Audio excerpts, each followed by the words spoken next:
Let's call the meeting to order.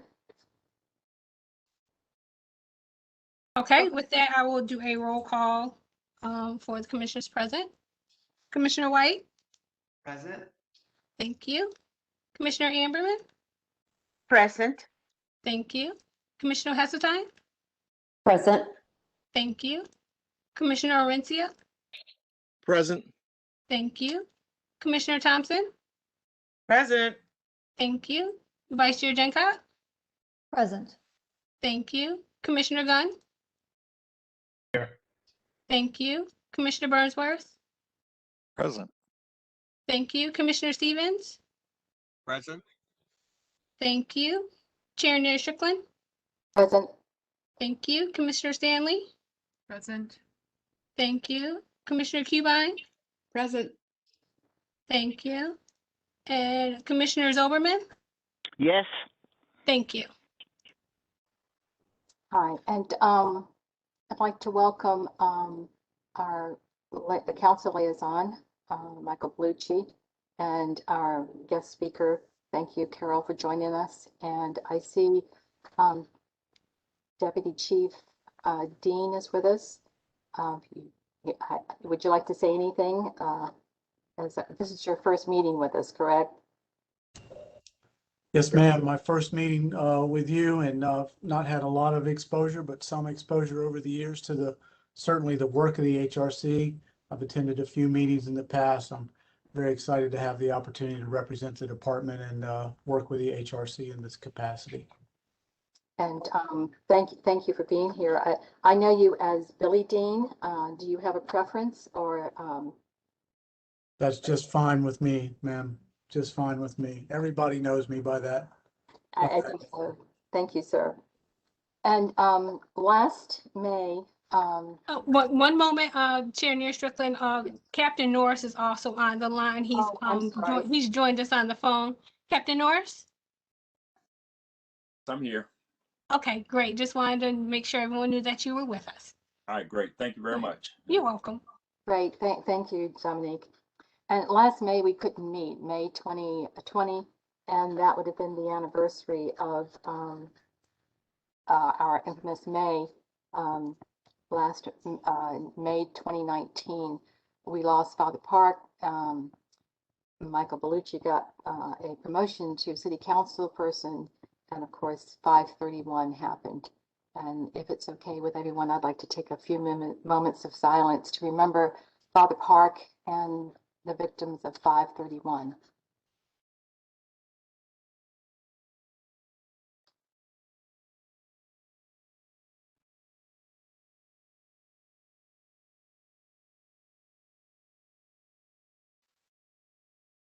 Thank you for that. I see Aurelius, as Walker has joined us. Thank you, Aurelius.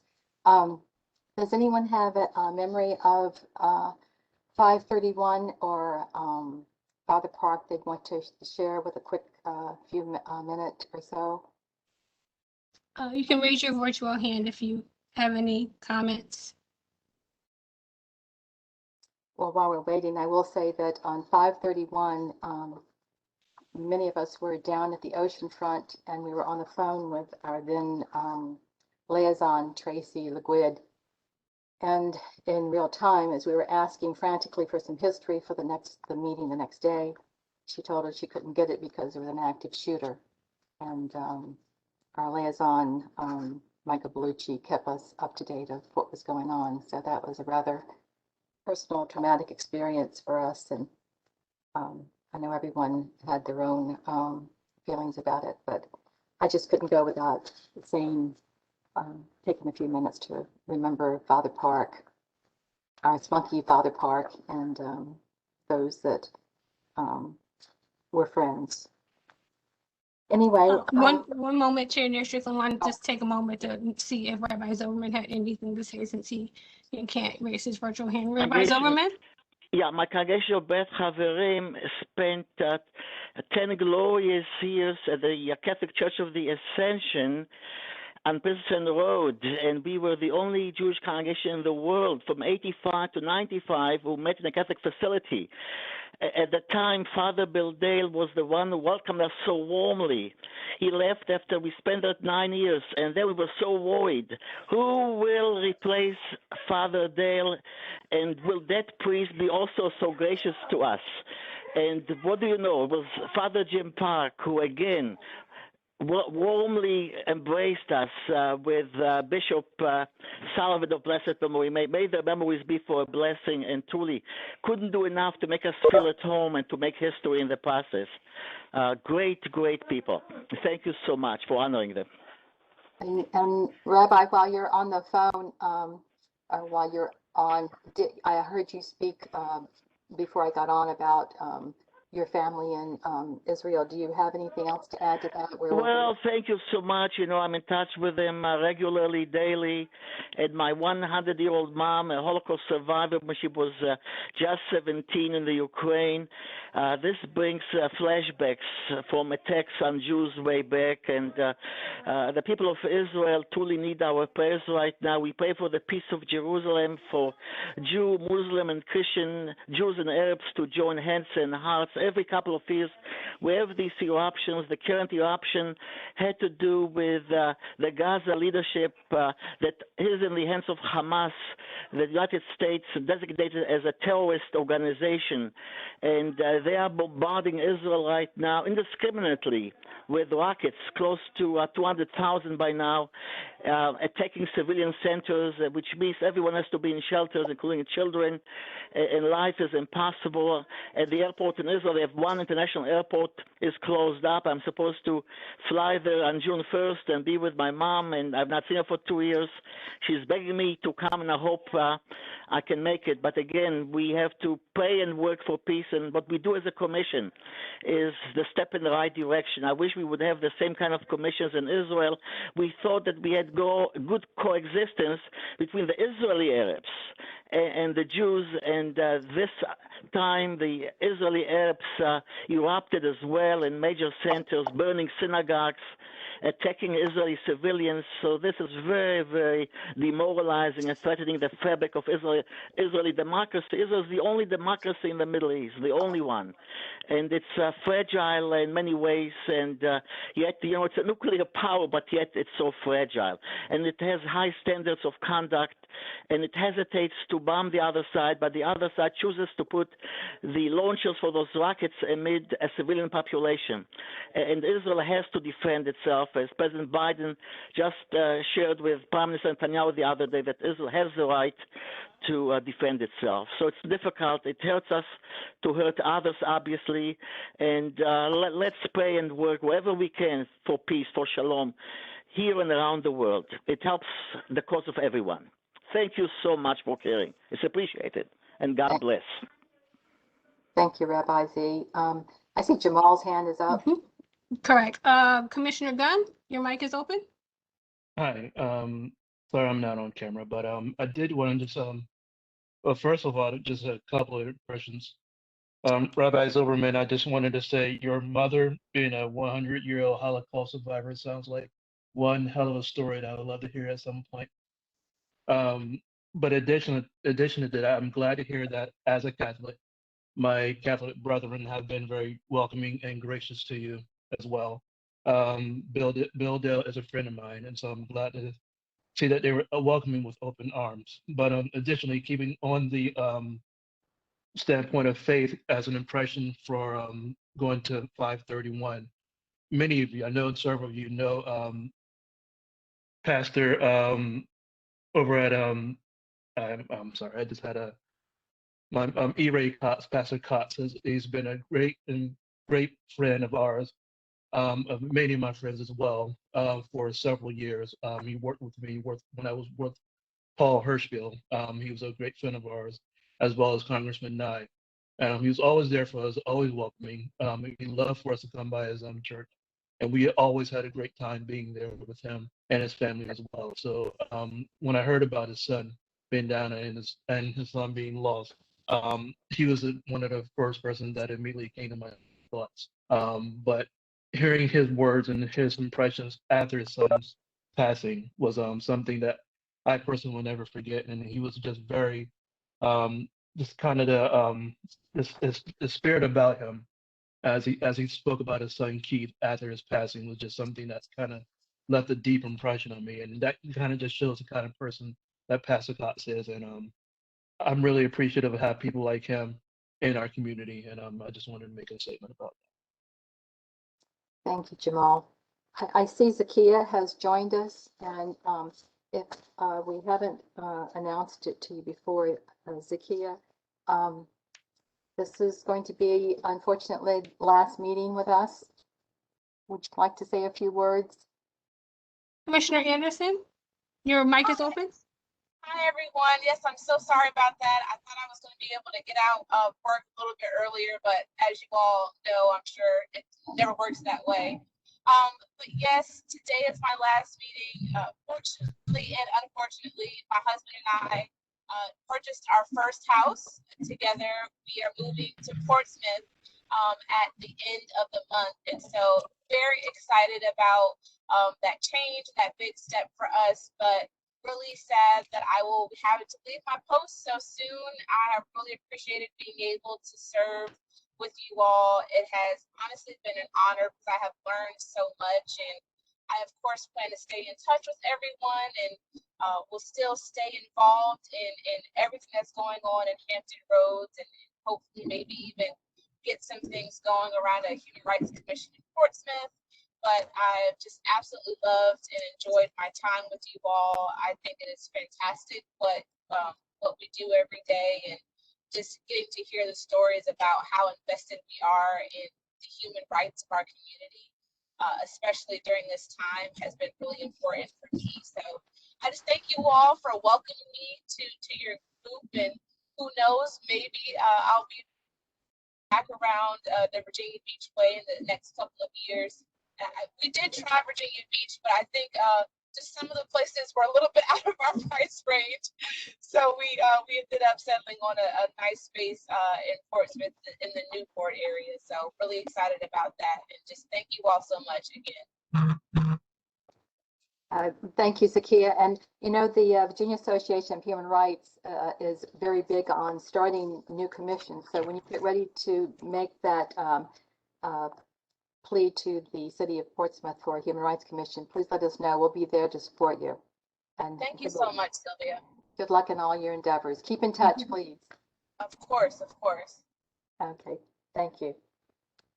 You got your minutes in your packet, and you had time to look them over, I hope, and I'll entertain a motion to approve. Please raise your virtual. Okay, I see a virtual hand up by Commissioner Burnsworth. Commissioner Burnsworth, your mic is open.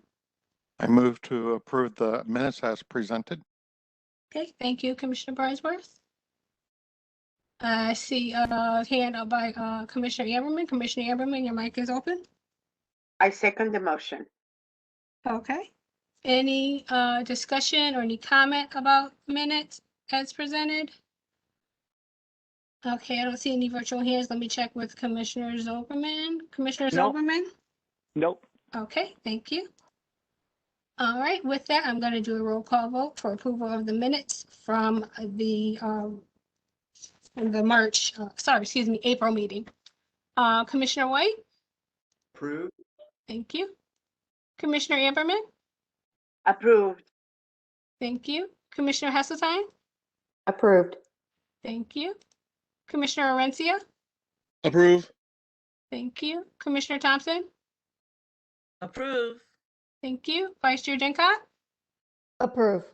Thank you. Commissioner Gunn? Yes, approved.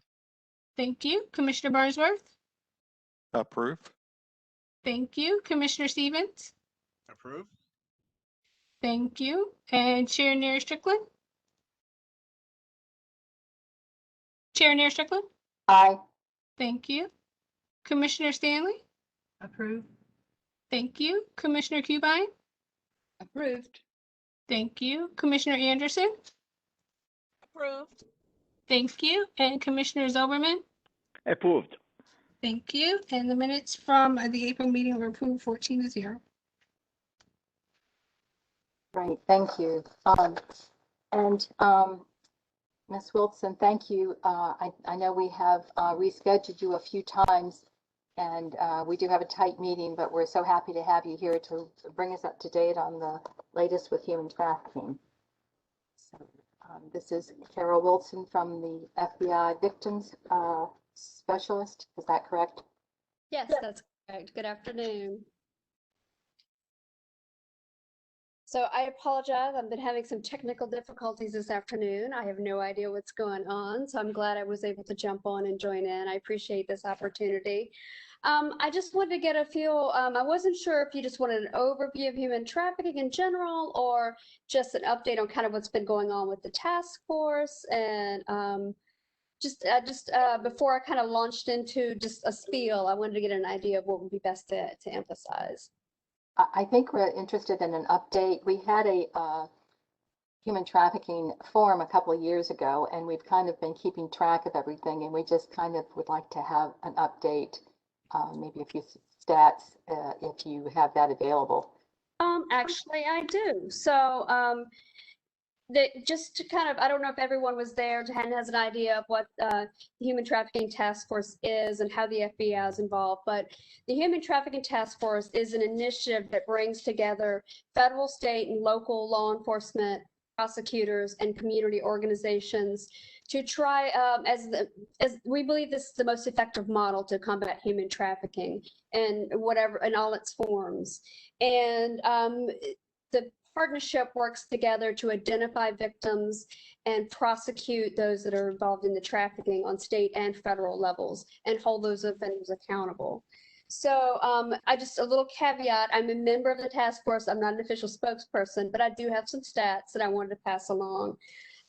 As of December 2020, the Hampton Roads Human Trafficking Task Force has opened 337 investigations, made 135 arrests, identified 225 confirmed victims, prosecuted 38 cases, and those are cases that often involve multiple offenders, provided 52 trainings to various community groups, organized 28 different outreach events, has done some training in the Richmond area, and has also expanded into the Eastern Shore and the Peninsula. Obviously, there's still some gaps that we're trying to fill. The goal of the task force is to try to look at the Hampton Roads area, find out what the gaps are and how to best address those. And just as a caveat to that, I'll tell you that for most of the partners, the last meeting I was on last month, they had been seeing additional cases during the pandemic. So even though a lot of things were shut down, the need for human trafficking services had not decreased. And that's also true of commercial exploitation of children. There'd been an increase in those cases. But some of the projects that are going on now with the task force, Samaritan House, who is sort of the lead non-government, nonprofit agency in the task force, will be breaking grounds on a new residential facility called the Hallows in June or July. Samaritan staff and former clients participate in the development of an educational program for the medical community. I'm on the Victim Services Committee, so I was able to get some of this information. There's still a lot of things we're trying to do around victim services in terms of substance abuse and non-English speaking populations, but those are some of the things that are occurring. CHKD is also a member of the task force, and they are building a 14-story, 60-bed mental health facility to help ease the statewide shortage of beds for psychiatric beds for children. And what we know about the population of trafficked youth is there's often a lot of need for psychiatric and comprehensive services, just because of the trauma that not only the children have experienced as a result of the trauma, but also they may be coming from homes where they've also experienced trauma. So this is going to be a great benefit for our community and probably statewide. Transitions has now become a member of the task force, and they've created a new anti-human trafficking program. So we're going to see more human trafficking programs and services available on the peninsula. And I think they're in the process of hiring staff for that currently. Seton Youth Shelter is also a member of the task force. They have renovated their girls' shelter, and they have plans for a new campus in Virginia Beach, along with intending to grow their community programs and other operations that serve the youth in the community. And let's see. There are probably a few other stats. Those are the ones that I think are probably the, the ones that have developed over maybe the last few months. But we've got the coordinated response hotline that's gone out. That's like a one-stop shop for victims to call to be connected to all the partner agencies that are connected with task force, both services and victims and providers. And then also there is a new public information campaign. If you guys drive 664, I know I've seen this one, Can You See Me is one of them, that the billboards, it's up on 664. We also have had, this is one of ours too. I don't think you could probably see it, but it says, if it doesn't look okay, it's probably not. So this is a billboard that's up in Hampton Roads as well. So that's been a campaign to try to get the information out about how to report trafficking, how to learn more about it. So hopefully that gives you a little information. I can tell you that online exploitation has skyrocketed with the pandemic. So we've also been doing a lot of education around that, teaching kids and parents safety measures to take online, because a lot of times what may start out as an online relationship can become a situation where these kids can be recruited into trafficking. You don't necessarily have to be kidnapped to be trafficked. A lot of kids are kidnapped, some by family members, but right in their own homes and communities, they can be trafficked, and just letting people know the warning signs about that. Thank you, Carol, and thank you for that brief. Does anyone have any specific questions for Carol? I have a virtual hand by Commissioner Amberman. Commissioner Amberman, your mic is open. Yes, thank you so very much for the foreign victims of human trafficking, and also immigrant labor, maybe. Can you tell us a little bit more about that? Thank you. Labor trafficking is an area that probably has not been explored as well in the Hampton Roads area as it may be, but I do believe that some of the expansion into the Eastern Shore is hoping to, I know that there's been concerns about labor trafficking and in that area. I know that some of the expansion is hopefully to be able to identify victims that may be out there. I know I can't speak for some of the other partner agencies, but I do know we've had some cases of labor trafficking that we have investigated. So I definitely think there's room for growth in that, in terms of getting the word out about how to recognize it, how to make the public aware on how to report. So I'm hoping as this growth with the task force develops, we'll start to see more, because one of the areas where we see gaps is trying to reach people that don't have English as a first language. And that may be a concern for people who may be working in a capacity where they're not able to reach out for help because no one around them may speak the language they speak. So part of the goal is to try to expand outreach efforts to different populations that may connect more with people who are experiencing labor trafficking. Okay. Did you have any other questions, Commissioner Amberman? I see your virtual hand is still up. No? Okay. Not basically. Thank you. I'm sorry. Okay, no problem. No problem. Thank you, Commissioner Amberman. Okay, I have a virtual hand up by Commissioner Hesseltine. Commissioner Hesseltine, your mic is open. Hi, thank you. And thank you, Carol, for such a great presentation. Have you all had any experience with short-term rentals and human trafficking in our region with the, with the proliferation of short-term rentals, Airbnbs. Do you see an uptick with human trafficking with those? I'm sorry, repeat the last part of the question. I said, are you seeing any increase or do you have you had any experience with the short-term rentals and human trafficking?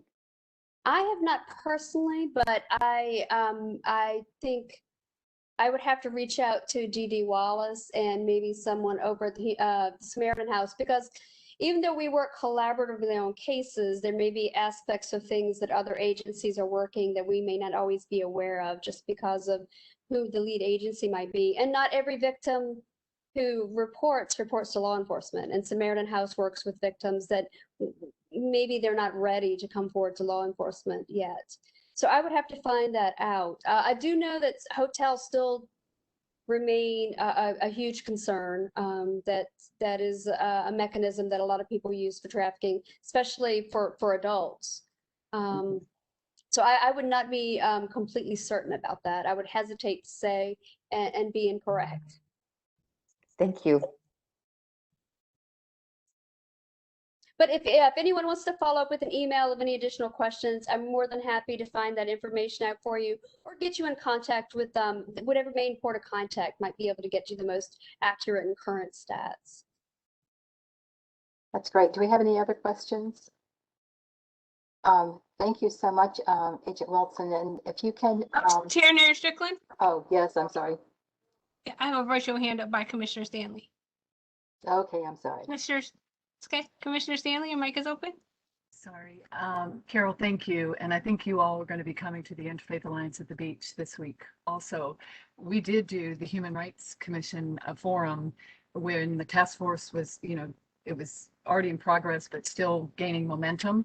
Lots and lots of folks interested, but and as a matter of fact, the Hollows is going to be located on my church grounds, Holy Apostles. So there were things that the community could do to be responsive to the need, and that was for underage housing, which we understood at that time that housing underage was the jails. And so many of us took that seriously and tried to find some resolution. And it sounds to me like Seton House has also, so that's exciting. I guess this is a long way of saying that, human trafficking is a huge human rights abuse. And I do think that I keep hearing in community that folks just don't know what to do with it. Like, even if they suspect it or see it, it looked like you held up 2 resources that might be really helpful. I'm wondering if we could get copies of those and start to figure out how to disseminate that kind of information. I actually probably have, if I was going to do a PowerPoint, I was having trouble getting the PowerPoint done, but I actually probably have about 25 different resources. Some of them are aimed toward parents. Some of them are aimed toward children, and some of them are aimed toward like professionals and churches and other community agencies to let them know how to report and to get educated. There are a lot of wonderful things that have been developed. There's even a human trafficking, there's human trafficking hotline, a human trafficking, like there's a technical assistance agency that's come online in the last year. So I would be more than happy to get that information out to you guys. Just let me know the best way to get it to you. But yeah, I actually put together a huge resource list, and my plan was to mail that out to you. But if there's anything in particular you're really interested in, let me know. Because we even, a couple of agencies that we work with or that I'm aware of, you can actually do a training track on how to recognize the commercial sexual exploitation of children and or human trafficking. And a lot of them are free, because this is such a huge population that needs assistance. And I could tell you, I've worked I've been a crime victim advocate or assistance for 25 years, and I've never seen anything like what human trafficking does to a person in terms of how long it takes, what the devastation it causes physically, mentally, emotionally, spiritually, and just the resources that a victim needs to be able to pull out of that hole and reestablish some kind of normal life, or maybe establish a normal life for the first time. So yeah, I'm very passionate about this area, so I'm more than willing to share any resources that could be helpful.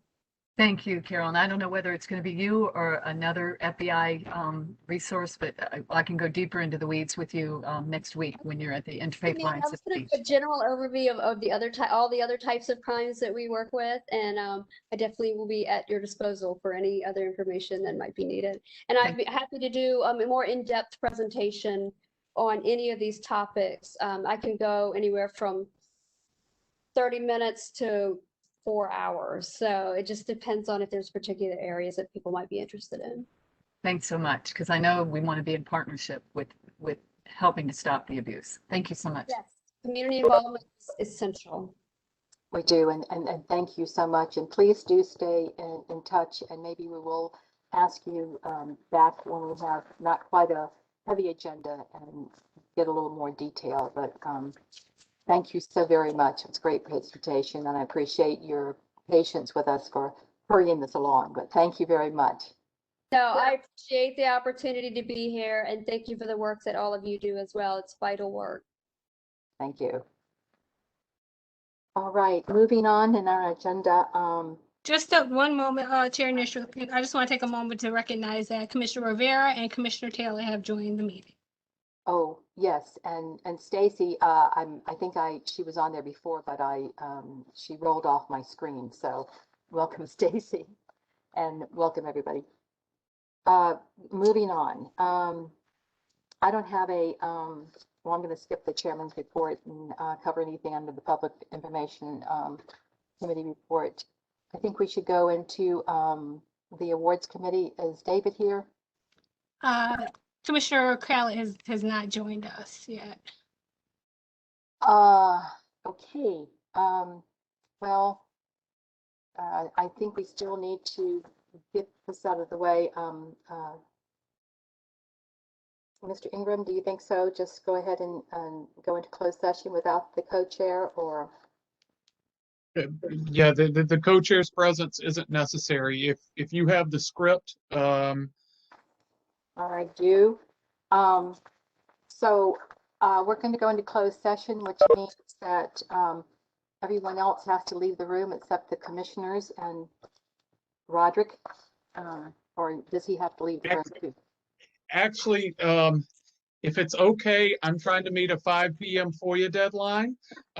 So if I can help walk you through legally getting into closed, share one little point, and then Dominique's going to call me when you're done with closed, and I'll come back and join y'all at the end of the meeting. The one little thing I wanted to share, I know y'all know this, but since I'm not going to be in closed, you can only talk in closed about the nominees. If you want to talk about other aspects of the award ceremony, who should be the MC, what should the virtual format be, that all needs to wait till open. Just stick to the nominees in closed, and if somebody starts to go off track, bring them back in, because at the end of this, you'll be voting to certify that you only talked about the nominees. Yes, sir. I remember well. Okay, we'll call you. Is Councilman Bellucci allowed to stay? Yes. If you'd like to, we can't hear you. I want to say goodbye to all of you. Okay. Do you want to call back afterwards? Okay, thank you. Okay. Yes, so to all the staff and liaisons, I have collected most of your numbers, and I will call you back and let you know when we're going back into open session. Okay, and I'll call Councilman Bellucci. Whereas the Human Rights Commission has convened to a closed session on we got a different script. The one that starts with the chair will entertain a motion to. The chair will, oh, thank you, sir. The chair will entertain, I do this so often. The chair will entertain a motion to recess into closed session pursuant to the exemption from open meeting allowed by 2.23711A11 of the Code of Virginia for the following purpose: discussion of nominees for the annual HRC program. And I'll entertain a motion to go into closed session, correct? So moved. Okay, and then anyone want to second that motion? I have a virtual hand up by Commissioner Amberman. Commissioner Amberman, your mic is open. I second the motion. Okay, so with that, I will do a roll call vote to go into closed session for the discussion of nominees for the annual HRC Awards program. Commissioner White? Yes. Thank you. Commissioner Amberman? Yes. Thank you. Commissioner Hasseltine? Yes. Thank you. Commissioner Orencia? Yes. Thank you. Commissioner Thompson? Yes. Thank you. Vice Chair Jankov? Yes. Thank you. Commissioner Gunn? Yes, ma'am. Thank you. Commissioner Burnsworth? Yes. Thank you. Commissioner Rivera? Yes, ma'am. Thank you. Commissioner Stevens? Yes. Thank you. Commissioner Taylor? Yes. Thank you. Chair Neer Strickland? Aye. Thank you. Commissioner Stanley? Yes. Thank you. Commissioner Kevine? Yes. Thank you. Commissioner Anderson? Yes. Thank you. And Commissioner Silverman? Yes. Thank you. And by a vote of 16-0, the commission has approved going into closed session to discuss the nominees for the annual HRC Awards program. And just for the minutes, I want to make sure we have the subsection. Sylvia read the 2.23711. Our subsection is A11. All right, I'll join y'all later. Thank you. Thank you. A moment while I get in contact with our liaisons and staff so they can rejoin the meeting.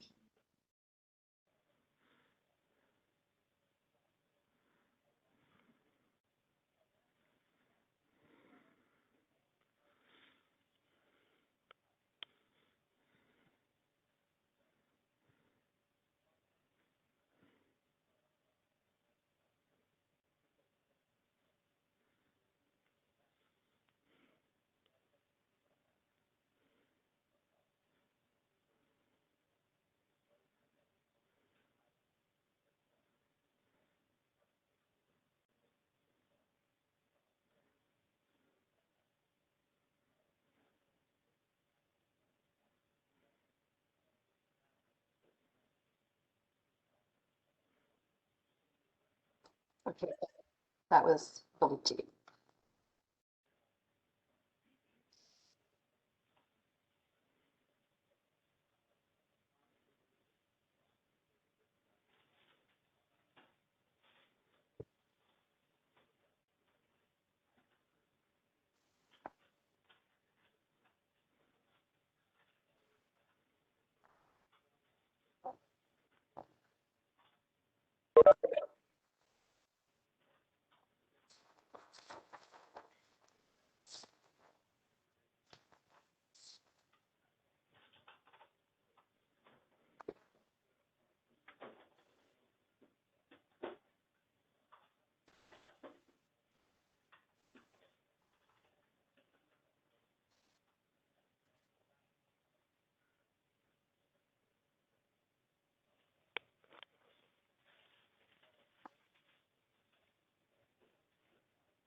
Okay, I have contacted all staff and liaisons to let them know that we are back into open session and they will be joining us.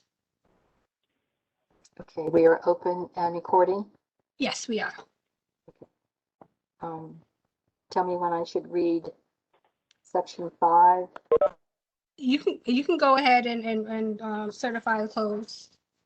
Whereas the Human Rights Commission has convened a closed meeting on this date pursuant to an affirmative recorded vote and in accordance with the provisions of the Virginia Freedom of Information Act, and whereas 2.2-3712D of the Code of Virginia requires a certification by this body that such closed meeting was conducted in conformity with the Virginia law.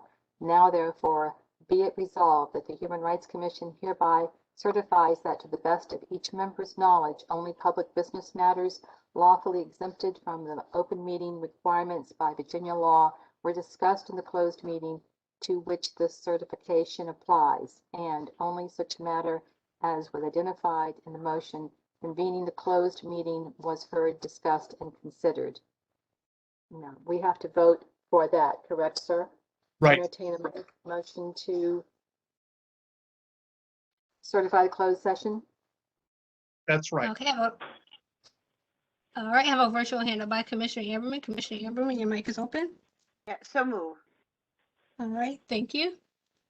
Anyone want to second the motion to certify the closed session? Please raise your virtual hand. I see a real hand by Vice Chair Jancott. With that, I would do a roll call vote, excuse me, to certify the closed session. Commissioner White? Certify? Okay, thank you. Commissioner Ammerman?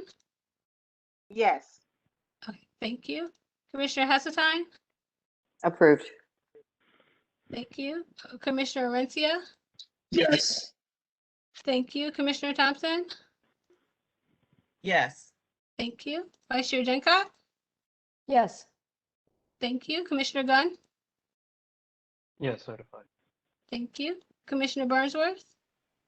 Yes. Thank you. Commissioner Rivera? Yes. Thank you. Commissioner Stevens? Yes. Thank you. Commissioner Taylor? Yes. Thank you. Chair Nair Strickland? Chair Nick Strickland? Aye. Thank you. Commissioner Stanley? Yes. Thank you. Commissioner Cubine? Yes. Thank you. Commissioner Anderson? Aye. Thank you. And Commissioner Overman? Commissioner Overman? Yes, yes. Okay, thank you. Okay, with that, the vote to certify the closed session was approved 16-0. I'll entertain a motion to accept the slate of nominees that were discussed. Okay, I I see a real hand by Commissioner Burnsworth. Commissioner Burnsworth, your mic is open. Yes, I move that we accept the nominees as presented and discussed. Okay, thank you. Anyone want to second the motion to approve the slate of nominees? Have a virtual hand up by Commissioner Amberman. Commissioner Amberman, your mic is open. Yes, I second the motion. Okay, thank you, Commissioner Amberman. All right, any kind of opposition or discussion for the motion to approve the slate of nominees as discussed? Okay, Commissioner Overman? Nope. Okay, all right. With that, I will do a roll call vote to approve the slate of nominees for the award, the HRC Awards program as discussed. Commissioner White? Approve? Thank you. Commissioner Amberman? Approved. Thank you. Commissioner Heseltine? Approved. Thank you. Commissioner Rencia? Approve. Thank you. Commissioner Thompson? Approve? Thank you. Vice Chair Jancott? Approve. Thank you. Commissioner Gunn? Approve? Thank you. Commissioner Burnsworth? Approve. Thank you. Commissioner Rivera? Approved. Thank you. Commissioner Stevens? Approve? Thank you. Commissioner Taylor? Approved.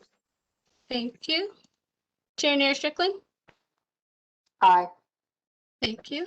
Commissioner Stanley? Approved. Thank you. Commissioner Cubine? Approve? Thank you. Commissioner Anderson? Aye. Thank you. And Commissioner Overman? Approved.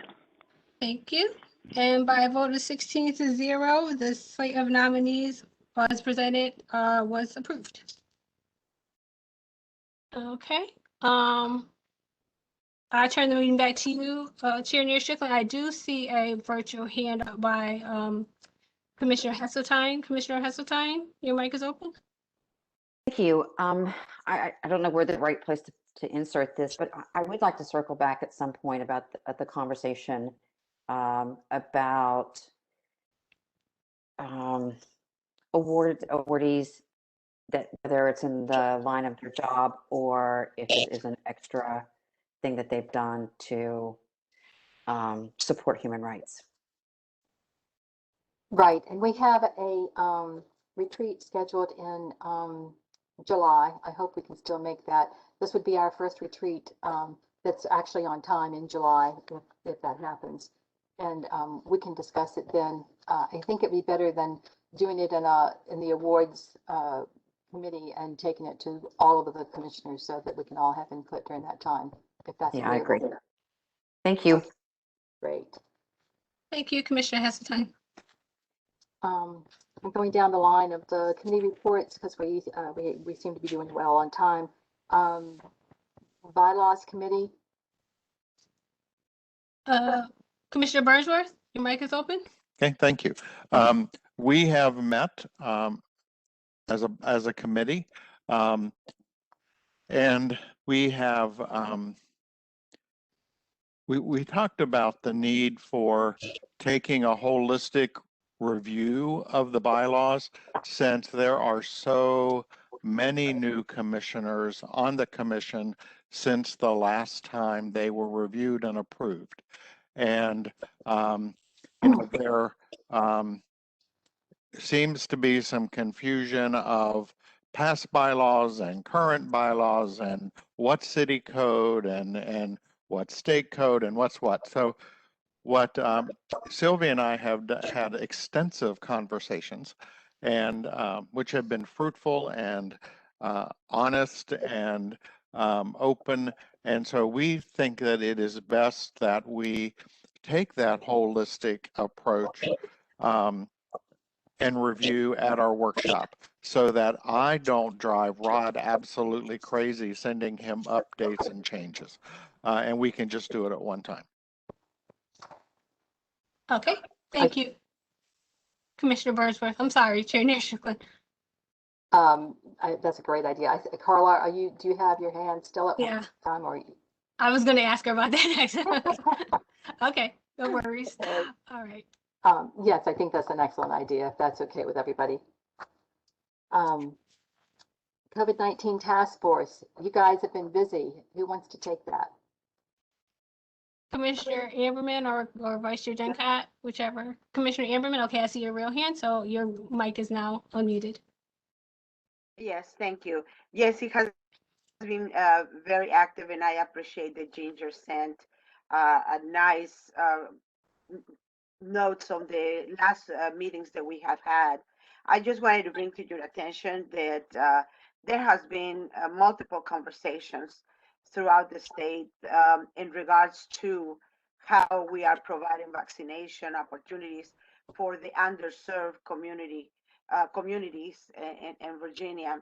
And just to give you an idea, this past month, I had a meeting with the governor, and it was a pretty heavy duty conversation in regards to the fact that some members of the community, even though there are efforts and places to vaccinate people, not everybody has internet connection, and the majority of the appointments were done and continue to be done only via, scheduling by email and so forth. With that conversation with the governor, I asked him that the conversation had to continue, so he appointed at least 6 people from his administration to have a meeting with many people, at least 6 leaders, in the community. We had that conversation, and it seems to me that the same recommendations keep repeating. And so, I appreciate the fact that other commissioners have had personal experiences that they can add to what I'm going to say, because the conversations in the entire Commonwealth of Virginia and the recommendations from hundreds of leaders had gone forth in regards to language access, in regards to vaccination and registration in different forms, and so forth. And lo and behold, a few weeks past, when FEMA came to the area, they contacted me, and I went immediately and worked with them and let me tell you that the recommendations that we had um, talked about for almost a year were implemented immediately. So FEMA was able to schedule appointments with the community with basically having people do that, the regular way, but then also to allow people to come uh, as walk-ins. And then the other concern that we had is that they had asked people to present um, basically IDs. And as you know, many people in the immigrant community are afraid to show a picture ID and so forth. And what we want to do is to capture everyone that wants to get vaccinated to keep everyone safe. So FEMA immediately said, look, people don't need to bring any photo ID. They can just bring basically a receipt from anything that has their name and an address, and we are going to accept that. And then also, if people they were afraid to have given even their names, they allowed for people in the community, say members of a church or the leaders in the community, to basically give their name and address to abide that person lived in the area. And so they made different accommodations. And because of that, we were able to vaccinate a lot of persons. Now, once they leave, our concern is that all of a sudden, Mark, and I would like him to basically share his experience, because I think it is very important that we all have, an opportunity to go there and see for ourselves what we're talking about. Because if we want to really make sure that the community is safe and vaccinated, we cannot say that there are groups of people that actually are hesitant to get vaccinated. Basically, there is a lot of people in the community that still don't have the easiness of access as many of us do. And just to conclude, I wanted to say that because of the continued conversation with the governor and some people, President Biden, sent somebody, and I'll send all this information via, a report, a written report, so that you guys know the names and so forth. But what I'm saying to you is that right now, the three of us, Ginger, Mark, myself, had actually held already like 3 or 4 or 5 conversations, and still we have to say that the same concerns that we raised are still in existence. So Thank you, B. Mark, did you have a comment? Well, this is a long story, so I don't want to take up too much time, but yeah, I was surprised on the way we were doing things here at the convention center. The first day the new company took over, my concern was they weren't offering walk-ins. We got on that, the walk-ins were then available, but then I found out that the walk-ins were doing, what they were doing wasn't what we were told they were doing. I had an employee go down there to get a shot. I had encouraged him to get a shot. He walked in there. They were advertising Pfizer was available, so he said that would be good for him. So he walks through the front door and gets to the back of the proceedings, and they said, "No, you're a walk-in. You can only have Johnson & Johnson." He says, "I don't want Johnson & Johnson." It took me everything I could to get the young man there. And so he said, "Can you help me register?" He says, "No, we don't have that ability." He didn't have access to the computer. He didn't have a phone to do that with. They just referred him to a website and said, "This is how you do this." So I said, "Well, that doesn't make sense." So that's when Ginger and myself decided to go back for another visit. We made it to the front door. We were stopped at that point. We're not allowed to go beyond there. They came out and I explained the scenario I just told you all and said, "Oh, no, we don't do that. If you walk in and we're giving Pfizer, you get Pfizer." I said, "Are you registering people and help?" "Oh, yes, we do that." "Not a problem. We'll be glad to help them." And at that point, I said, okay. They wouldn't talk they wouldn't let us any further in there. So Ginger and me went out front. We're having a conversation. And a family had walked in, and next thing we know, we see the family walking out. So we decided we'd go and speak to the family. The family was told that you're a walk-in, you can only get Johnson & Johnson. They asked if they could help getting registered. They didn't have access to a computer or anything at home. And they said, no, we don't do that, but here's the information where you can do it. And that was basically the same piece of paper. So we decided to walk the family back in and confront them with this scenario, saying, everything you told us, just you do, the opposite was done to these people. At that point, we were kind of turned away, but they did take the people in, and Ginger stayed there the whole time and waited to find out what happened. They did come out. They were able to get the Pfizer. But so we were very displeased with that. After we left, I did get a phone call from Chief Hutchinson. He is the liaison between the fire department and this company who's running the operation. So we went the other day for a tour with him escorting. Met with the vice president of the company. And they have a contract. And the contract states that, walk-ins will get this. They don't have to register people. And so they're doing by their contract. Is their contract fair? Does it help people? Probably not. They agreed that people should be able to be allowed to be registered there. There were 2 people from the health department just sitting there watching everything, and not saying they said this, but they suggest that these 2 people sitting around doing nothing could probably register people. So I don't know what the outcome was that. I haven't heard yet, but that's basically the story. So I was very concerned because, again, we have a minority family going in there not knowing what's going on, and they're told you could only get Johnson & Johnson. And I said, maybe not being discriminatory, but it sure looks that way. And as of today, I'm reading on Nextdoor, people are still asking where to get shots, how do I get it, and do they still offer it in the convention center? And people are answering, no, they don't. So people still don't know where even to go to get their vaccination or how to do it. So we still have an issue there. So I think Ginger probably has more, but I think she was the final step in all this. Yeah, thanks, Mark. To add on to, and Mark shared the story, and I sent you a long email of everything that's transpired. But at 6 p.m. last night, I did receive a reply back from Paul Drummond, Chief Operations Officer for the Virginia Beach Department of Public Health, and a long email thanking us for our interest and advocacy for the community, of course.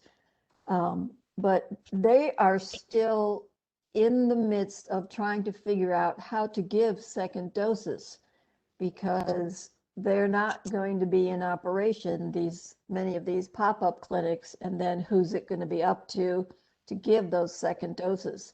So it's still in flux, and they're hoping to get permission for the convention center to offer the first doses and also to register there. So it still isn't complete, but he's been very honest with sharing with me the difficulty of all of that. So I'll try to keep you posted as to what's going on. And he's apologizing also because it's not simple.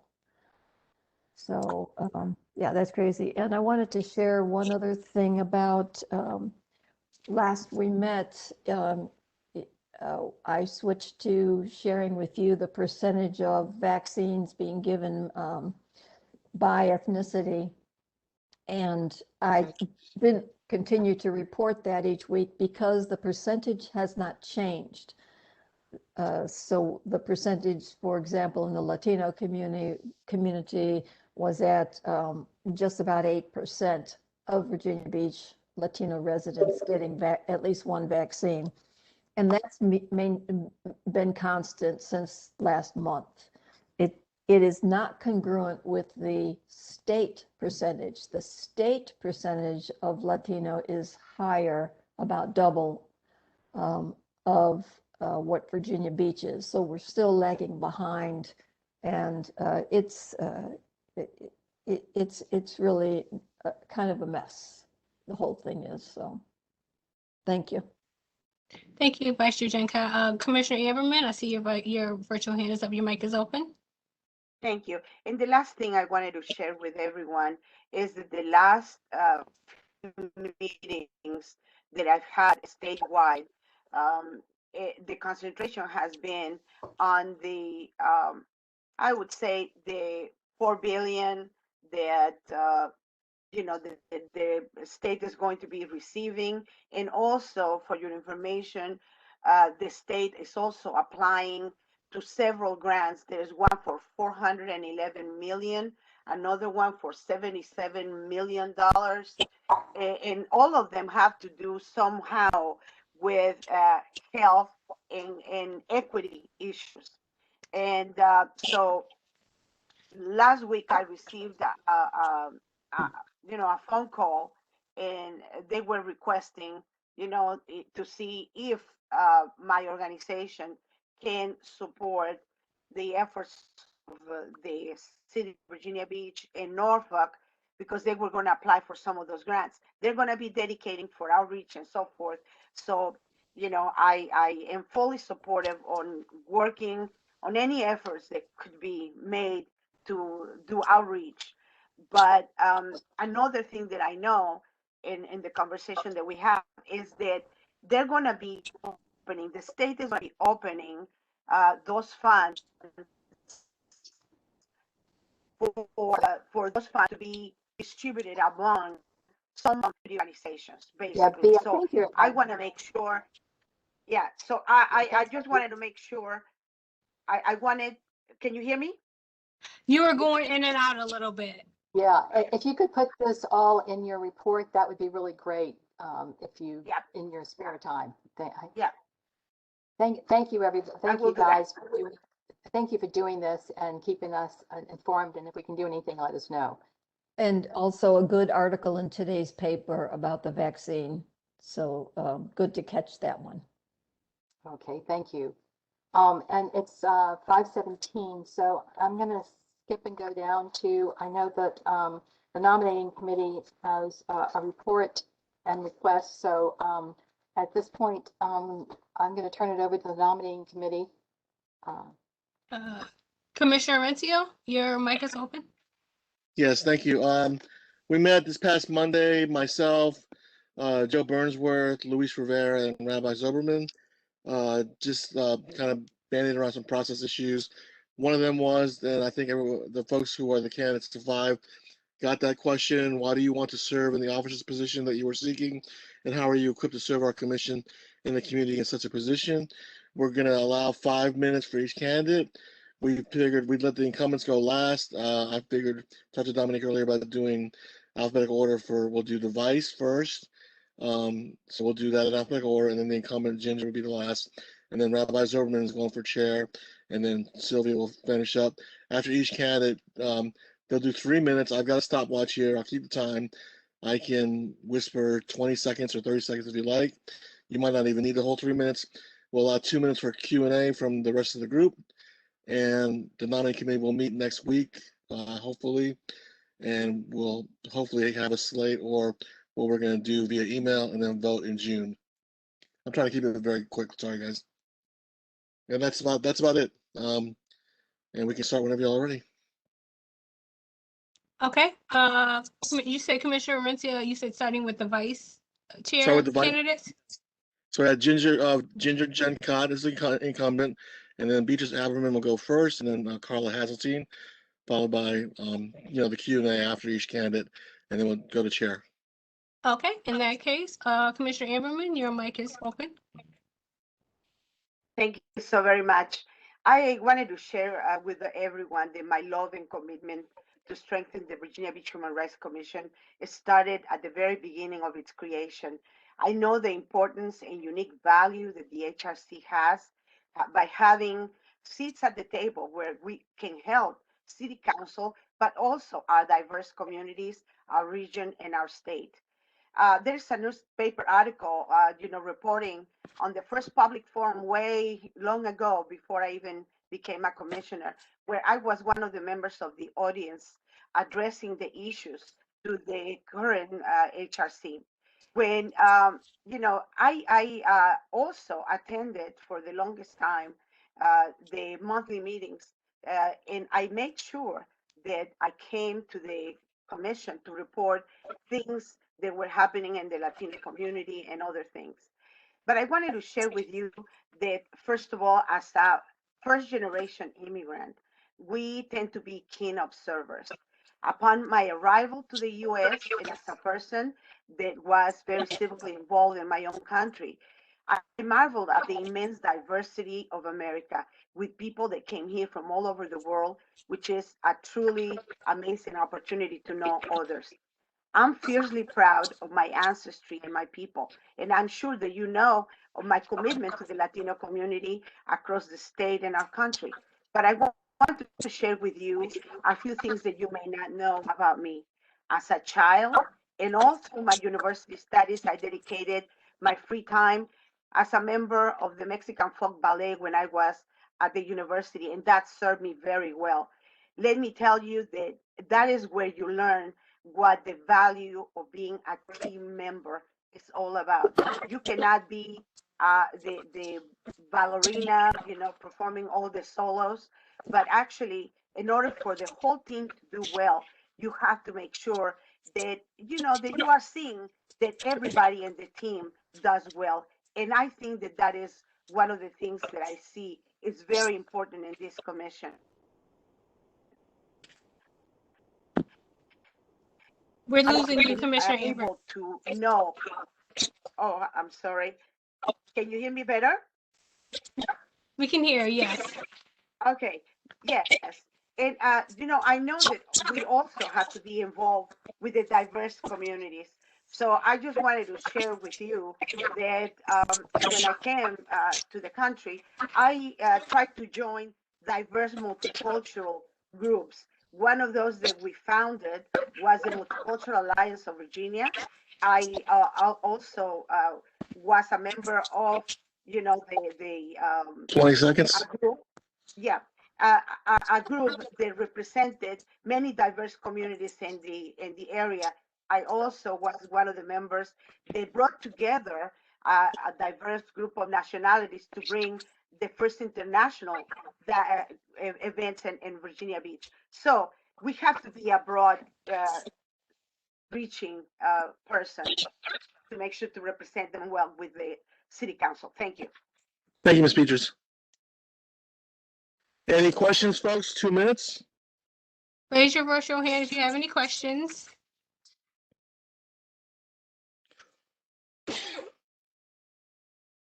So Nathan, Rabbi Zolberman, any questions? Call you when I go with the. Okay. Commissioner Rincy, I don't see any virtual hands. Okay. Let me. Okay. I got my time. Miss Carla Hazeltine. Commissioner Hasseltine, your mic is open. Thank you. Thank you for allowing me the opportunity to tell you why I'm choosing to run for the vice chair position and what I believe I can offer to the commission and the greater community. First, I am one of the newer members of the commission, but I'm not new to the service of others.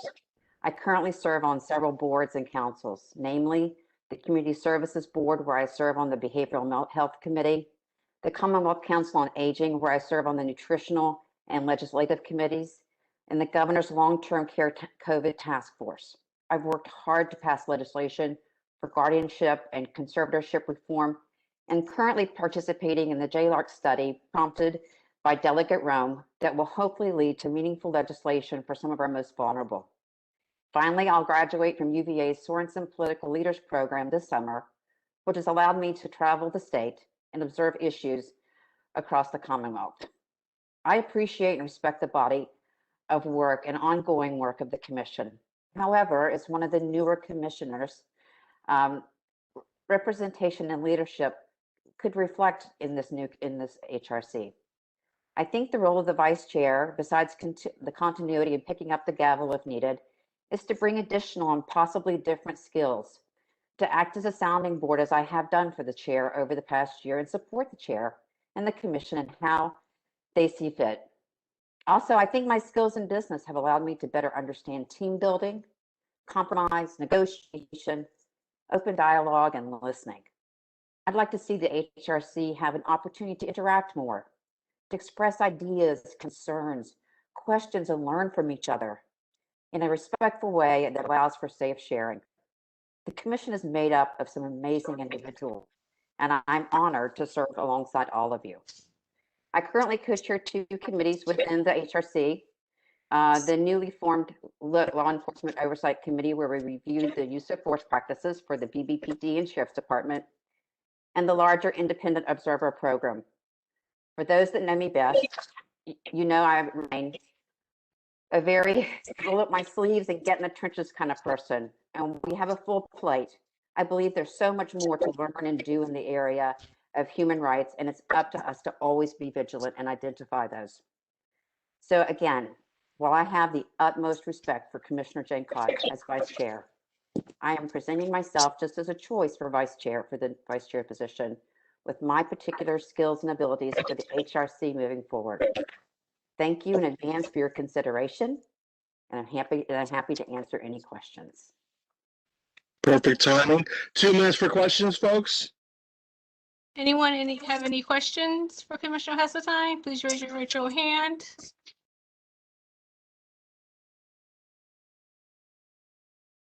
Okay, I don't see any virtual hands for questions. Okay. Okay. Thank you, Ms. Carla. Dr. Ginger Jenka, you have 3 minutes. Vice Chair Jenka, your mic is open. Thanks so much. So you all know me pretty well, and at the end of the day, we're all equal as commissioners. I started serving on the commission in August of 2017, and I've logged over 1,200 hours of volunteer work since I started. My background of being an administrator in Title I schools for 7 years, serving the lower socioeconomic communities, was a great beginning for my advocacy work. And my skill of running schools for 15 years has provided me with organizational and interactional skills that I can use in all settings. Also, living in hiding for fear of losing my job for 40 years for being gay also has been a driver for my advocacy work. But the commission is not about me, it's about us. And I have learned so much from all of you and from all of us collectively. I'm such a better person for having been associated with you. From the very beginning of my service, I've tried to absorb everything that we and you have been involved in. I started and I continue by attending all committee meetings and listening to you. And then when I hear what you're all about and what's needed, I've offered my help. So, I mean, each of you are amazing. Teresa, I've joined you in so many of your advocacy actions, including the legislative collaborative table. Ms. Beatrice, I've walked down Laskin Road with you carrying signs in support of driver privilege cards. Allison, I have admired your courage to live your authentic life and stood in support of trans rights for healthcare in our city. Luis, I have admired your strength for the Puerto Rican community and your intense sense of family. Carla, I have appreciated your service on the governor's group for aging. I happen to be in that group. Tommy, I've worked with you for years on the mental health committee, and we had a great time creating the messaging for mental health through our slides addressing stigma. David, I've stood by his side on the stage to honor members of our community for fighting for human rights. Rabbi, I have treasured your mission of making sure that we never forget the atrocities of the Holocaust. Jojo, we've walked the ocean front at night together in support of our city. Joe, I've admired your dedication to underprivileged youth in the implementation of Green Run Collegiate, and I do appreciate your matter-of-fact approach to our committee work. Francis, my fellow educator, we've sat at a school board meeting together in support of not displacing Bayside Elementary students in favor of housing Thorogood School. Jamal, we've laid down on the sidewalk together to spell out Black Lives Matter. And Mark, I've admired your constant presence for working for the youth in our city. Ron, I've valued your perspective that always keeps us moving forward in equality and faith. Sylvia, I can't even begin to describe my gratitude for all that you've taught me. So let me say that in applying for Time, Dr. Jankot. yeah, all right, last sentence. I do have such a passion for human rights and glad to be serving on the commission. So at the end of the day, whether you elect me to continue to serve as your vice chair, I will be there for you and the commission, because at the end of the day, we're all equal. Thank you. Thank you, Dr. Jankot. 2 minutes for questions, folks. Anyone with any questions, please raise your virtual hand. Rabbi Zoberman, any questions? Nope. Okay, thank you. Okay, I don't see any virtual hands for questions. Okay, so we're going to chair with Rabbi Zoberman. You have 3 minutes, sir. Rabbi Zoberman, your mic thank is you. open. I'm on. Yeah, thank you so much. I was born as a refugee, November 12, 1945, in Kazakhstan. I was part of the Soviet Union. I was born near the Chinese border to 2 Jewish refugees who managed to escape from the claws of Hitler. They met in Siberia in 45. I was conceived in Siberia, but born in Kazakhstan. And then we made our way to Poland in 46, escaped after 4 months, and then lived in DP camps in Austria and Germany before moving to Israel when I was 4 years old. So in other words, I learned about human rights at birth, how human rights can be denied so quickly. And it was, I believe, God's hand that managed to make me a Reform rabbi for these past 47 years, dedicated to the call to make this world a better place for all of God's children. My impact has been locally, regionally, and nationally. I have the most articles in the congressional record from anyone outside of Congress. I'm the only clergy person for Hampton Roads who was invited 4 times, 2 in the House and 2 in the Senate, to offer prayers. Now, I don't like to praise myself, but it's part of the process. So, you know, I have to do it, but I want to place it in the frame of accomplishments that I was born as a stateless refugee who was chased to be killed by the Nazis, and then later on by Poles in Poland, that I've been able to come to America when I was 21 years old, came to Chicago. I have a Master's of Political Science, University of Illinois, a doctorate from McCormick Theological Seminary, and then an earned doctorate from my own seminary, Hebrew Union College. I have done for the past 35 years in Hampton Roads work as president of the Virginia Beach Clergy Association. I was the only rabbi to serve as chair of the Community Relations Council of the United Jewish Federation of Tidewater. I was on the national board of the Jewish Council of Public Affairs, and I chaired its Interfaith National Program, coordinating interfaith issues for 6 million American Jews.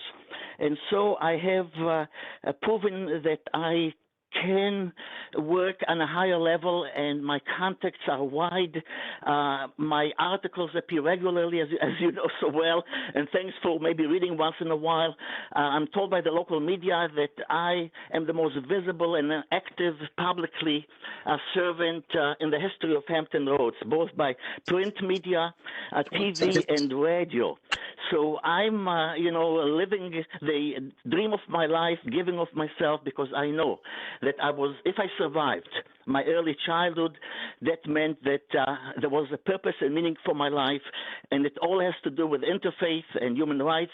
And I'm honored to be honorary senior rabbi scholar at Eastern Shore Chapel Episcopal Church, the only church in the world that has given a rabbi such a title, currently meeting at the most gracious Church of the Holy Apostles. Hi, Teresa. That is the only one that has Episcopalians and Roman Catholics, and they took in a bunch of Jewish refugees. So my cup is full with gratitude to all of you. I really have enjoyed the 7 years with you, and I know that I contributed to the removal of the Confederate statutes. I sat on the round table, and early on, my resolution to support Syrian and Iraqi refugees was adopted by the National Association of Virginia, and of that I'm very, very proud. So I continue to work, yeah. Okay, thank you, Rabbi Zoberman. 2 minutes for questions, folks. Any questions? Okay, I have a virtual hand up by Commissioner Burnsworth. Commissioner Burnsworth, your mic is open. In my very direct kind of way, Rabbi, we heard from Beatrice, Carla, and Ginger their committee work, and as I am astounded by all that you just shared with me about you that I didn't know. But can you share about your HRC committee work as they did, so I can compare apples and apples? Some of my work is going way back to the beginning. Initially, it had to do with refugees. As I said, we were preoccupied about 7 years ago with the issue of refugees, so I worked with whoever on the commission to come up with a resolution, and that was adopted by our commission and then nationally. I've been on public forums a number of times, and I was very, very active with the Roundtable Confederates, and that was accompanied by TV appearances, op-ed pieces in the paper, and so forth and so on. Service has a multitude of ways, but a day has not gone by without me working on behalf of the human rights, which is directly connected to our work as a commission. Thank you so much, sir. Again, I appreciate all that you've done. Thank you. Thank you, Commissioner Zilberman. Thank you, Commissioner Burnsworth. Okay. Committee Chair Arincia, yes, your mic is open. Okay, so then finally, Chairperson Sylvia Neary Strickland, you have 3 minutes. Thank you. Well, first, thank you all for having me as your chair for the past 2 years. I wanted to acknowledge a conversation I had with Commissioner who reminded me that some of you were came on board during some challenging times, or at least right after some challenging times, and I can only call that like a reconstruction phase. And this may have given you an unfair, maybe, impression of the commission and how it functions. Each chair has a leadership style, and I am a team and consensus builder. When I became chair, I felt like I was given a closet full of clothes. They were all on the floor, and someone said, okay, now pick them up in order and hang them. And that's about where we've been. We were almost without a liaison for about a year, maybe even longer. So I am so thankful for Dominique right now.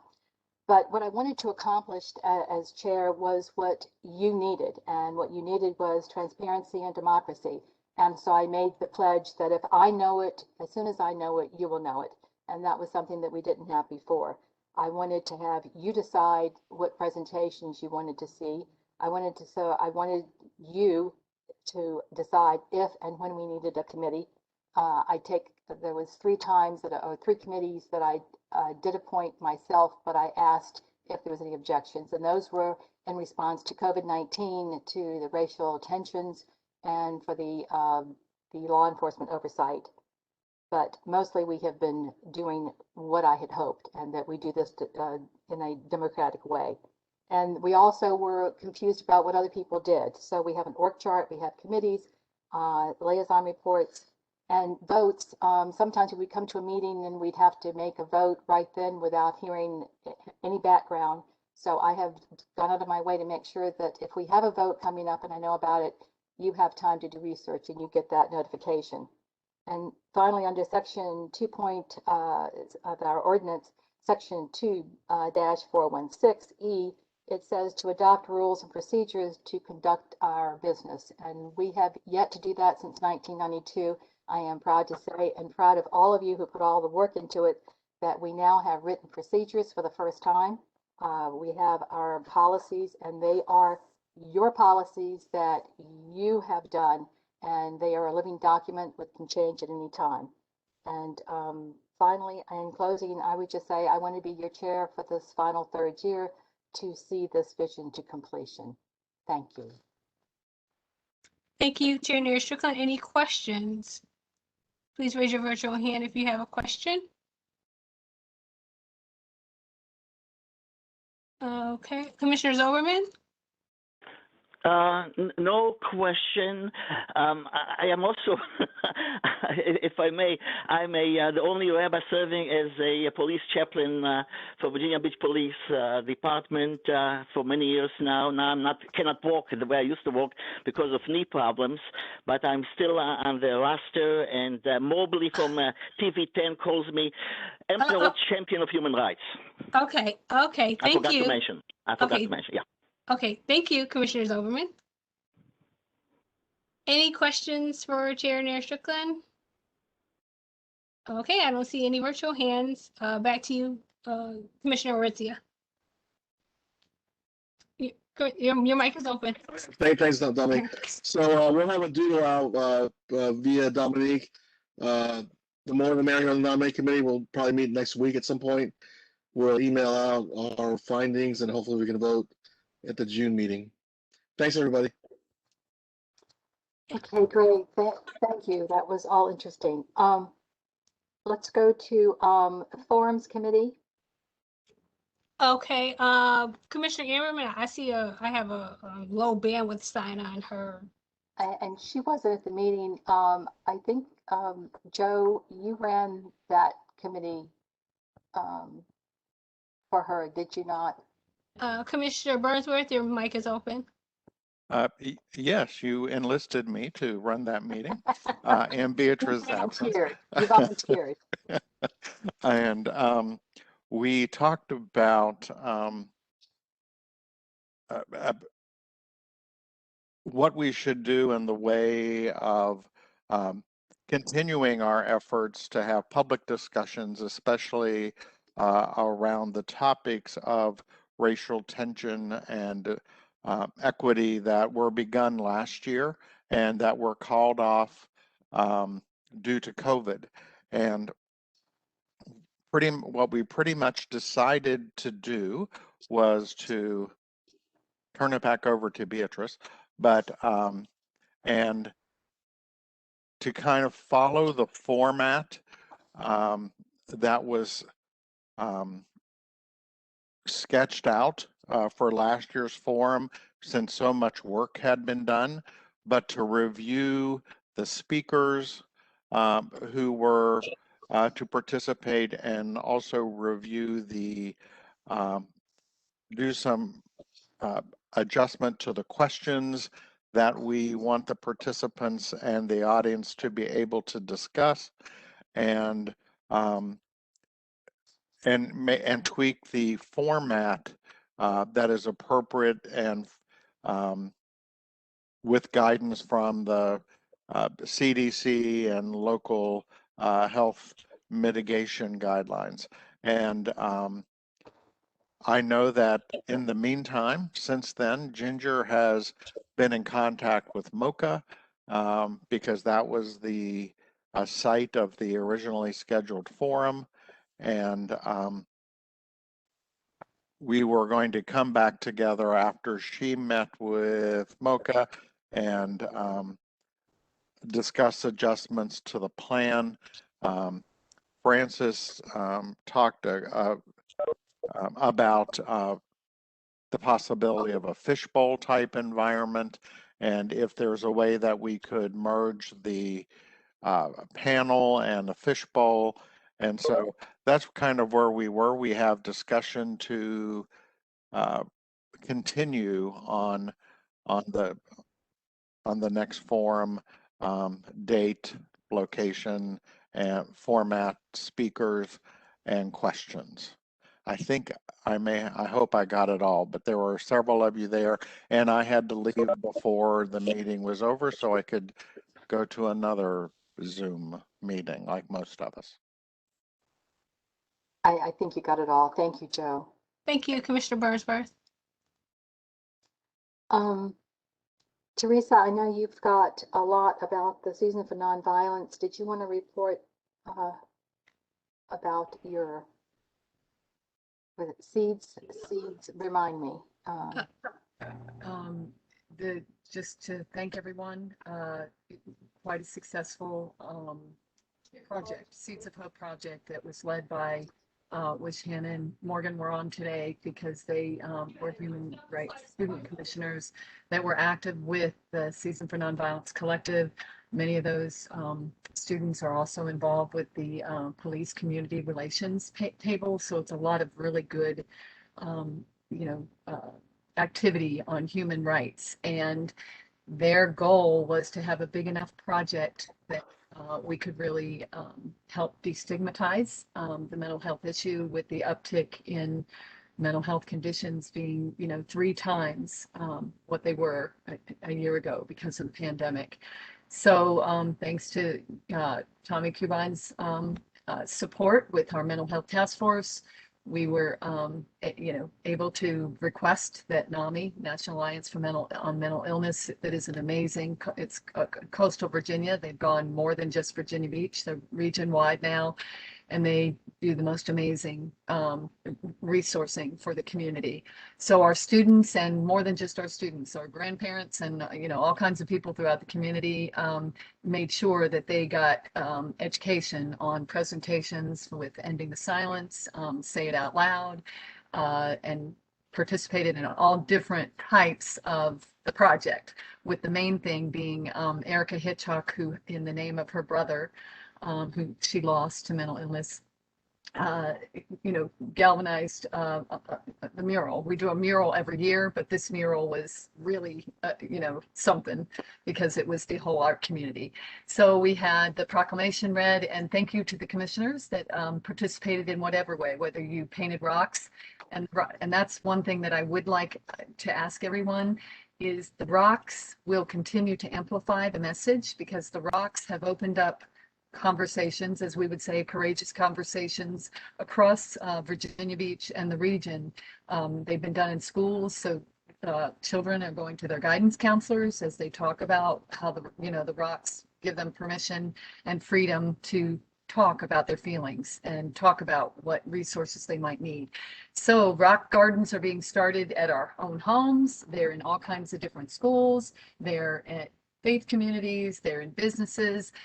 Kudos to Mark Stevens, who was a human rights commissioner that donated through his business and had a rock painting set up for almost a month and a half at Zeros, and continues to just amplify that message. So every year the season takes on another issue, but none could have been stronger than this, and it had a lot of human rights connection, to include our own liaisons. Mayor Dyer he was there and gave out the proclamation, and Michael Bellucci spoke, and we had a couple school board members. Dottie said she was going to be there. I hope she's okay, because she wasn't there, but Sharon Felton, and it was very well attended. People were safe, they distanced. It was good to be outside, and just thank you, thank you, thank you. But keep amplifying the message, because mental health matters. Thank you, Teresa. That was a great event, and it's a good segue to Tommy, mental health. You have a few words to say? Commissioner Cubine, your mic is open. Thank you. I just want to remind everyone that May is Mental Health Awareness Month, and you will have received a large number of different events that are going on this month, and hope you've been able to be a part of them. And Teresa's event, the Seeds of Hope, was just outstanding. And we have so much appreciation for all the coordination that went on to produce that. The Mental Health Task Force is also working with IAB in terms of enhancing the mental health faith community outreach initiative. We're also working with NAMI on housing. I also wanted to note that Ginger and I are serving on the Marcus Alert stakeholders group.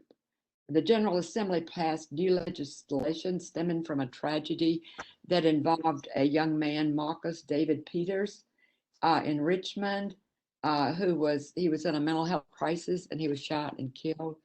So the legislation is requiring that the mental health Department of Behavioral Health for the state, as well as the Criminal Justice Department, work together with community stakeholders and develop protocols for responding to mental health crisis in the community. And we have our local group, which is through Department of Human Services, Angie Hicks, and our police department, Deputy Chief Dean. We have been having meetings, and we have reviewed what is already available in Virginia Beach in terms of crisis response to mental health problems, and find that Virginia Beach has been doing a really good job. In fact, I think it was the reason that it was selected as one of the 5 CSBs that is involved, that was funded to go ahead and start developing these protocols. And we have reviewed what we have, and we've made recommendations about what we think it should include. And so we will continue to work on this for several more times. But later, right now, there are only 5 districts in the state that have been funded, that are working on it, but it will go statewide in several years from now. But our recommendations will be a part of the overall response to the legislation requiring that this program be developed with mental health and law enforcement being involved, and when possible, mental health being the first responders. I don't know if any questions. We can send you more information, and perhaps we've talked about the Marcus Alert before, but I'll ask Dominique to send out a summary of that. This is very important legislation for our city and for the state in responding to mental health crises. It is. Thank you, Tommy, for all the work you do in your committee. Ron Taylor, are you there? You had some information from the Black Caucus. There you are. Commissioner Taylor, your mic. Oh, wait. 1 second, Commissioner Taylor. I see Commissioner Rivera has his virtual hand up. Commissioner Rivera, your mic is open. Yes, I just want to take a moment to thank Tommy Cubine for lifting up the banner of mental health and helping to educate so many of us. Before you came on this commission, I really was not that sensitive to how mental health affects so many aspects of our life. And because of you and because of the education that you provided for all of us, I am a better person today, and I'm able to understand much better some of the challenges that so many people have to go through in society. So thank you so much for all of your input, and I want to echo what our chairman said. Thank you. Thank you. Thank you, Commissioner Rivera. Okay, back to you, Commissioner Taylor. Your mic is open. Yes. What we are doing is we're having a job fair, and what it's going to entail is going to different communities. We're going to start in Twin Canal on the 22nd. We have an array of employers ready to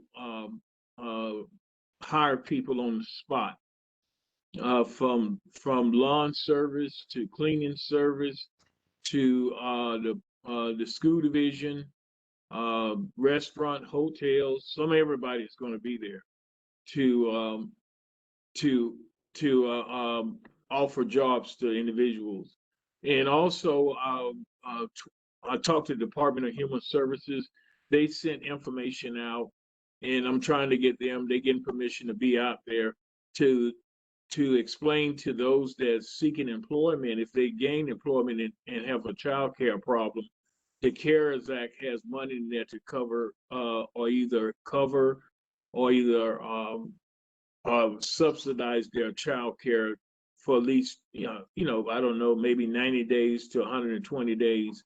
I don't know the straight, all the facts, but it's in that ballpark, and to give them a head start so they don't have to be dealing with child care, how I'm gonna pay for it.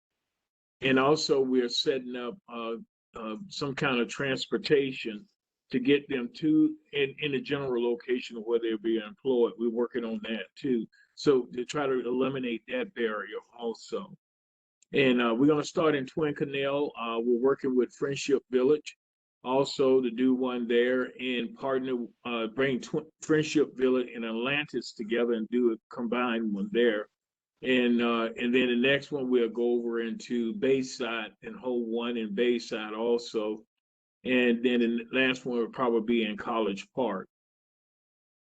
And so, you know, a lot of employers are saying they can't find employees. So we are reaching out and saying, hey, we're doing job fairs. And so Kroger's and IHOP and places like that, everybody is, you know, trying to get out and trying to recruit. Also, the military is going to join us too to try to recruit. Great. Yeah. So it's June. It's not June. May 22nd. That is next Saturday, not this Saturday, at Twin Canal out there by the basketball courts. We'll be outside, free food and stuff, and games and giveaways for those who come out. And it'll be from 11 to 1. Okay, great. And if you could, I think you sent us one flyer. If you have any other information or a link, we can share that on our Facebook page or with our communities. But right. Great work. Appreciate it, Ron. Okay, we have 4 minutes maybe. Mr. Ingram, did you have anything that you want to update us on or say anything? And I was just happy that you smiled and shook your head yes, so we were doing a good job, right? Nothing to add. Thank you. Okay, thank you. Captain Norris, and do we still have Deputy Chief Billy Nelms with us? Anybody? Deputy Chief Dean, did you have anything to say to the commission? I just wanted to say that how much I appreciate Commissioner Kuban's summary of the Marcus Alert. Been a lot of very hard work put into that so far, with a lot of hard work remaining, and we're happy to have her and Commissioner Jincott on our panel. We're thankful for that. Thank you. Does anyone else have anything? Let me check with Captain Norris because he is still on the call. Okay. Captain Norris, did you have anything to add? No, I just thank you for allowing me to participate, and I appreciate you. And everyone have a good day. Okay, thank you. And thank you, everybody.